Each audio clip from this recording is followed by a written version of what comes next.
All right. So you know that feeling, right, when you walk out of a movie and you're like, wait, what just happened? Or maybe you're thinking, I wish I knew more about that. Well, get ready because today we're diving into a film review. That left me with both of those feelings. Uh-huh. It's for this horror flick. It's called Heretic. And what's really got people talking is how it's seriously creepy, Okay. but also a clever commentary on all those classic horror tropes. Yeah, it really is interesting to see how the reviewer picked up on all those familiar elements, right? Yeah. I mean, we're talking metal-lined walls, Mm. impossibly small windows. There's even a framed image of hell in the first few minutes. Oh, wow. It's like horror movie bingo, right? Yeah. But instead of being cliche, they use it to build this immediate sense of dread. It's like the filmmakers are in on the joke, right? Like they're saying, we know, the rules of horror movies, and we're Yeah. going to use that against you. Exactly. So before we even get to the plot, Yeah.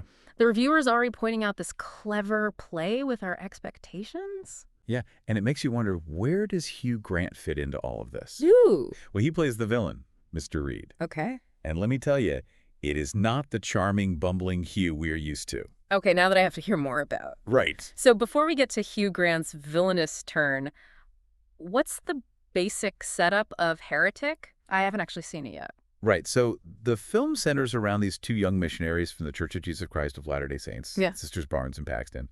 They show up at this seemingly normal house for a routine visit, Okay. and that's where they meet Mr. Reed. Okay. And the reviewer makes a point of saying that even before anything truly spooky happens, the house itself is giving off some major bad vibes. So it's not just jump scares and creepy music. The setting is actually playing a role in creating this atmosphere. Oh, absolutely. What kind of visual cues are we talking about? Besides the metal walls and tiny windows? Paint a picture for me. Well, imagine this. The living room where the missionaries meet Mr. Reed. It's described as feeling more like a funeral parlor than a cozy living space. Okay. It's dimly lit, the furniture's heavy and dark, and there are these long, dark drapes that block out most of the light from the windows. Okay, so far not exactly inviting, but what's really fascinating is that the reviewer also brings up Stanley Kubrick's The Shining Oh, yeah. when talking about the look of Heretic. Yeah. Now, The Shining is known for its unsettling visuals. Uh-huh. What's the connection? It's subtle but clever. So there's this moment where Sister Barnes is looking out of a hexagonal window. Okay. And the way it's framed in the shot, with this distorted perspective, it immediately reminds the reviewer of the patterned carpet in The Shining. Yeah. You know that iconic carpet that just seems to stretch on forever? Yeah. Adds to the feeling that something is very wrong. Right. Yeah. I see. So they're using similar visual language to tap into that same feeling of psychological unease. It's like they're saying, if you felt creeped out by The Shining, get ready for more of that feeling. Exactly. And it really highlights how filmmakers can use visuals not just to tell a story, but to evoke specific emotions in the audience. Right. They're playing with our subconscious understanding of what makes a space feel safe or threatening. Right.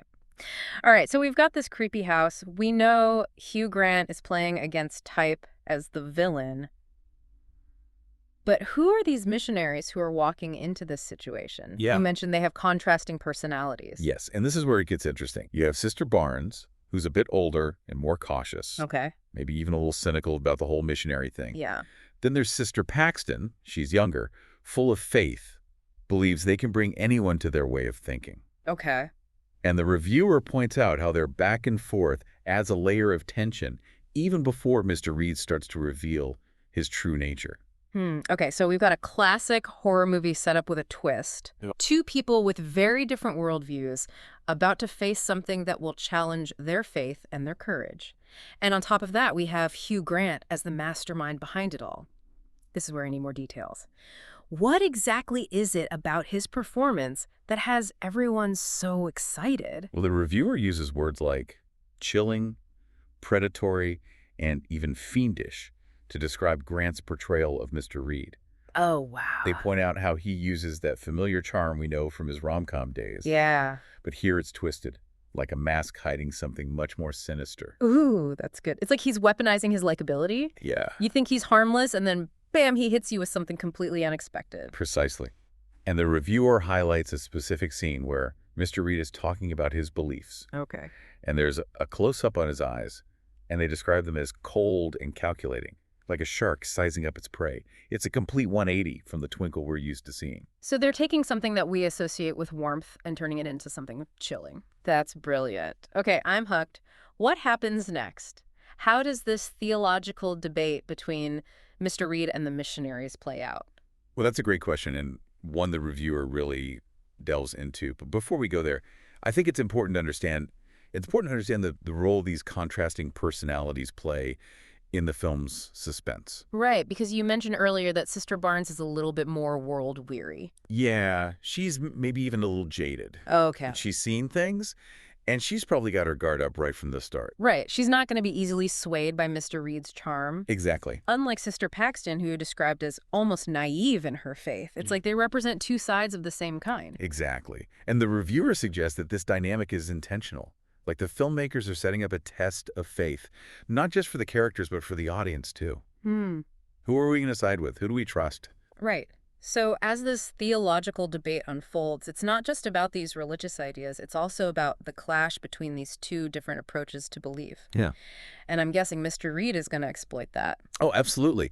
And the way the reviewer describes it, this debate isn't just some dry philosophical discussion. Right. It's like a psychological thriller in Oh, itself. wow. So Mr. Reed starts subtly questioning their faith, starts poking holes in their beliefs, and you can see the doubt creeping in, especially for Sister Paxton. So he's using their own faith as a weapon against them. Right. That's devious. And how are the filmmakers using that visual language of horror to heighten the tension during these scenes? Well, remember those claustrophobic settings we talked about earlier? Yeah. Imagine those same tight shots, those dark shadows. Mm-hmm. But now the focus is on the missionaries' faces as Mr. Reed is speaking. Okay. The reviewer describes how the camera just lingers on their expressions, Uh-huh. and you can practically see the fear and confusion growing. It's like they're physically trapped in the room with him, but then their minds are also becoming trapped by his words. Right. It's a double whammy of tension. And it gets even creepier. The reviewer points out how the editing becomes more fragmented during these scenes, Ah. almost like it's reflecting that fractured nature of their faith as Mr. Reed is picking it apart. Yeah. You get these quick cuts between their faces, close-ups on Mr. Reed's hands as he gestures, almost like he's weaving a spell with his words. So it's not just what he's saying, but how the film is visually reinforcing that psychological manipulation that's happening. Okay, I have chills. Right. But what about Hugh Grant's performance during these scenes? Yeah. How does he manage to make such a dark turn convincing? Well, the reviewer says it's all in the subtlety. Okay. They point out that Grant doesn't go over the top villainous. Right. There are no evil laughs or like maniacal expressions. Instead, it's all about the subtle shift in his demeanor.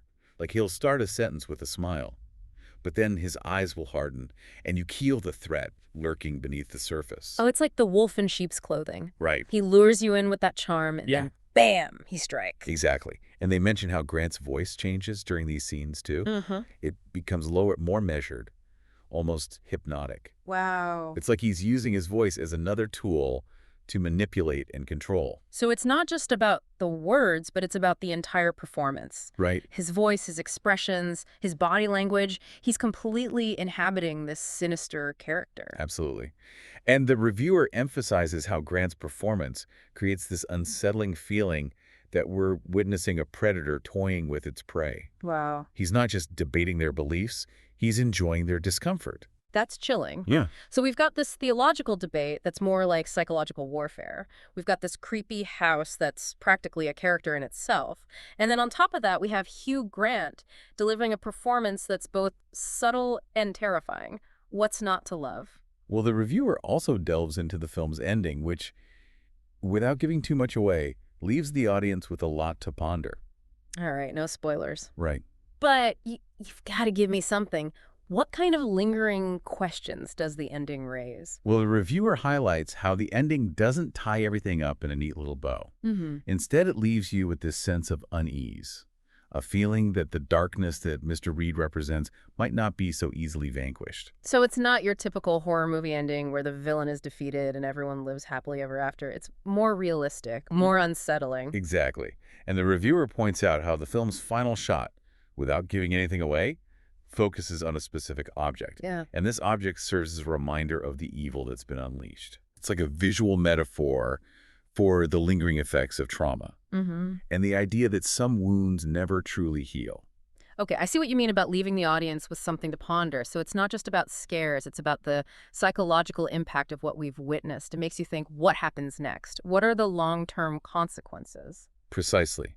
And the reviewer praises the filmmakers for choosing an ending that doesn't provide those easy answers, but instead challenges the audience to confront the complexities of good and evil, faith and doubt. Mm-hmm.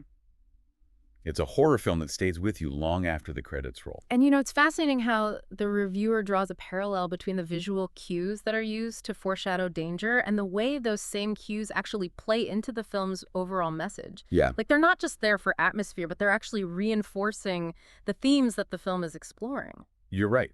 The reviewer specifically mentions how the metal-lined walls and those small windows, which initially create that sense of claustrophobia, also symbolize the feeling of being trapped. Yeah. Trapped by your own beliefs or by the manipulations of others. It's like the house itself is a metaphor for the limitations we place on ourselves or the ways in which we allow ourselves to be controlled. That's a really insightful observation. It takes those visual elements from being purely atmospheric to something much more meaningful. They're Right. not just there to creep us out. Exactly. They're there to make us think. And the reviewer goes on to suggest that this attention to detail, this layering of meaning, is what elevates Heretic from your standard horror film to something much more thought-provoking. It's a film that works on multiple levels, engaging both our primal fears and our intellectual curiosity. So it's not just about scares and thrills, but it's about using that language of horror to explore bigger ideas about faith and doubt and the nature of evil. Yeah. And to think all this came from a film review. I know, right? It makes you wonder what other gems we might be missing out on if we don't take the time to really dig into the things we're consuming. That's a great point. Sometimes the most insightful commentary can come from the most unexpected places. Yeah. And in this case, the reviewer has provided us with a roadmap not just for understanding Heretic, Yeah, but for appreciating the art of filmmaking itself. absolutely. And speaking of art, I'm still stuck on Hugh Grant's performance. Yeah. The reviewer raves about how he completely embodies this chilling villain. And it's got me thinking, what other actors known for their good guy roles Right. could pull off such a convincing turn to the dark side? And that is an interesting question. It's like Yeah. a mental casting call. Yeah.